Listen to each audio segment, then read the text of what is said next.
John Birch Society Report. George Washington stated, "Truth will ultimately prevail where pain is taken to bring it to light."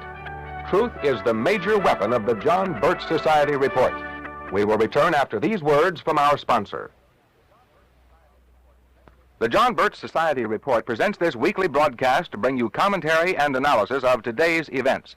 Our commentator today is one who has previously been heard on this program, Mr. Thomas J. Anderson, President and Editor-in-Chief of the Southern Farm Publications. Mr. Anderson, whose humor has been enjoyed by thousands across the United States, will discuss a topic which certainly deserves more attention today: morality. What has morality got to do with it? That question was thrown at me recently after a speech in Boston as I was being interviewed by an arrogant group of young reporters. Morality has everything to do with it, I replied. Erosion of our national morality is the main reason we are being taken into a one-world socialist non-profit brotherhood. When and if we lose our morality, we will lose our freedom. Freedom and morality are indivisible. After stating unashamedly that he was for a one-world socialist non-profit brotherhood, a young long-haired reporter asked me, "Well, what is morality? Who's to say what it is?" This approach is often used to justify as being right anything which a particular person thinks is right.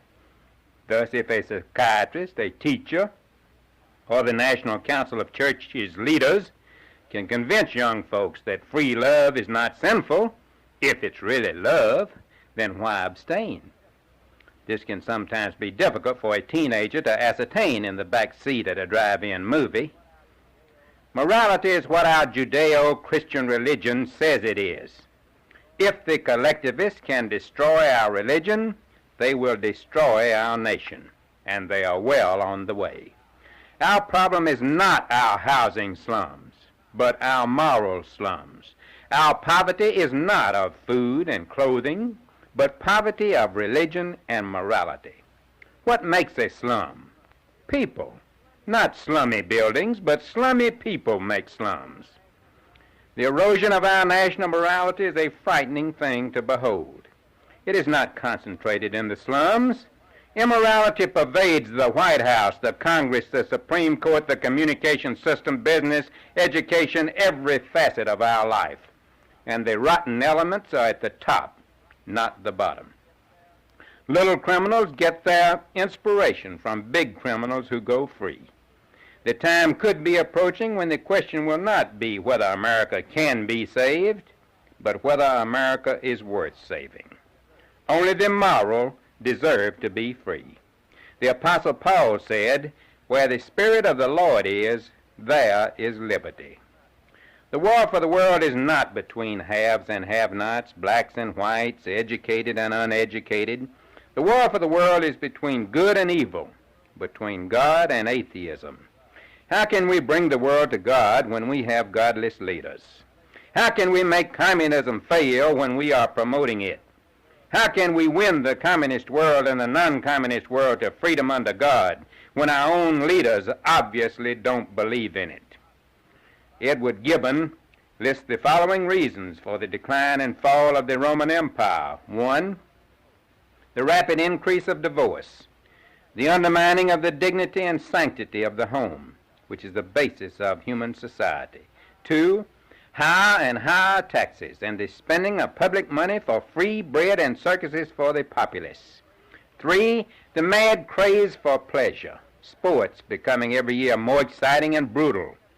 4, the building of gigantic armaments when the real enemy was within, the decadence of the people. 5, the decay of religion, faith fading into mere form, losing touch with life and becoming impotent to guide the people. Michael Goleniewski, former KGB intelligence agent, testified that 6 diplomats and 10 Marine Guards assigned to the United States Embassy in Warsaw during 1958 and 1959 were compromised by women communist agents. The communists reportedly took embarrassing photographs of sex acts for blackmail purposes. The State Department admitted their guilt and transferred 5 of the 6 to other State Department posts. instead of firing them. Call girls, formerly called prostitutes, are regularly used by the State Department. A call girl or bedroom politician ring reportedly operates continuously within the atheistic, immoral United Nations. Bobby Baker bragged that he had 10 members of the Senate in the palm of his hand. Compromised. He knew every intimate detail of the Senate, its people, their weaknesses, who was sleeping with whom, who was out drunk, who could be bribed, and for what price. And so does Moscow. The only secrets the American government has in the Cold War against history's most diabolical criminal atheistic conspiracy are the secrets our government keeps from the American people. Some people will resent hearing things like this, but we must face it because morality demands it and survival requires it. As the Apostle Paul asked the Galatians, "Am I therefore become your enemy because I tell you the truth?" It's gotten hard to tell men from women unless they're skinny dipping, as Beatle haircuts and leotards make the scene. Recently, an elderly gentleman whispered to the person ahead of him in the supermarket line, "Look at that character up there in the poodle cut and jeans. Is it a boy or a girl?" "It's a girl," came the tart reply. "I ought to know. She's my daughter." "Oh, forgive me, sir," apologized the elderly gentleman. "I never dreamed you were a father." "I'm not. I'm a mother." Deuteronomy 22:5, King James Version, is also for being able to tell the difference between men and women. Quote, "The woman shall not wear that which pertaineth unto a man, neither shall a man put on a woman's garment, for all that do are abomination unto the Lord thy God." Close quote. You've doubtless heard the little eulogy to cowboys. "Behold, what manner of man art these, that wears their legs in parentheses?" Well, behold, what manner of women art these, whose stretched pants contain 2 walruses? The sickness in the soul of America has been planted there. As Will Rogers said, what this country needs is more clean minds and dirty fingernails. The so-called liberals say we should read between the lines of our Constitution, our Bible, our marriage vows, that there are no absolutes, no right and wrong. Whatever is socially acceptable is all right. Sin is old-fashioned, non-existent, imaginary. A while back I heard about a certain modernist church which had out on its bulletin board a sign proclaiming there ain't no hell. And a fundamentalist church across the street responded on its bulletin board, "The hell there ain't."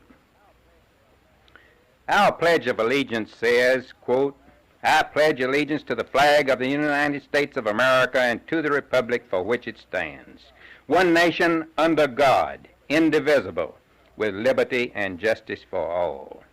The so-called liberals are now working toward removing the words "under God."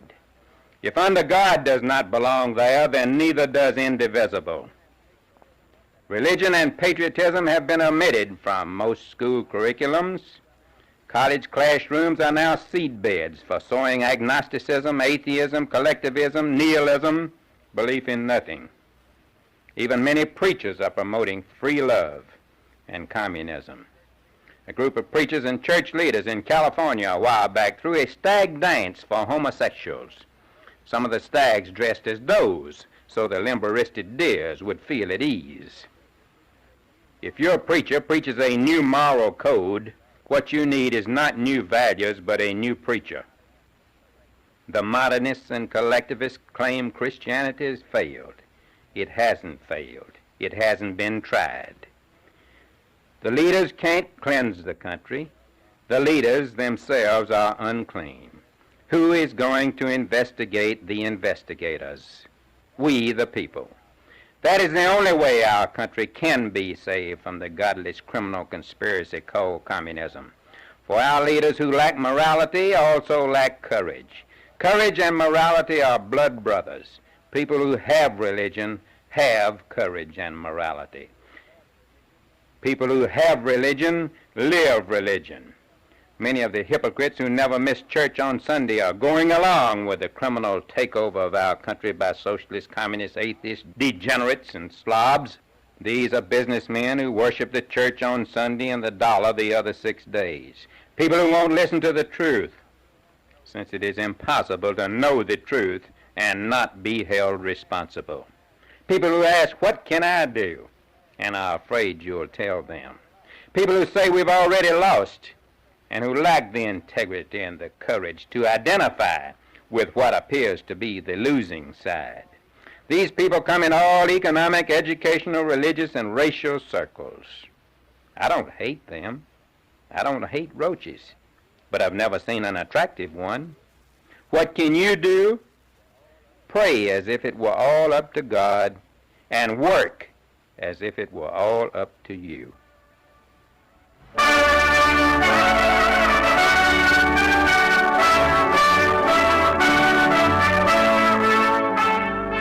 The John Birch Society Report has again focused attention on important subjects that directly involve you. Copies of today's message can be obtained at 50 cents per copy or $1 for 3 copies by sending a stamped self-addressed envelope to the John Birch Society Report, San Marino, California. Send 50 cents for 1 copy or $1 for 3 copies to the John Birch Society Report, San Marino, California.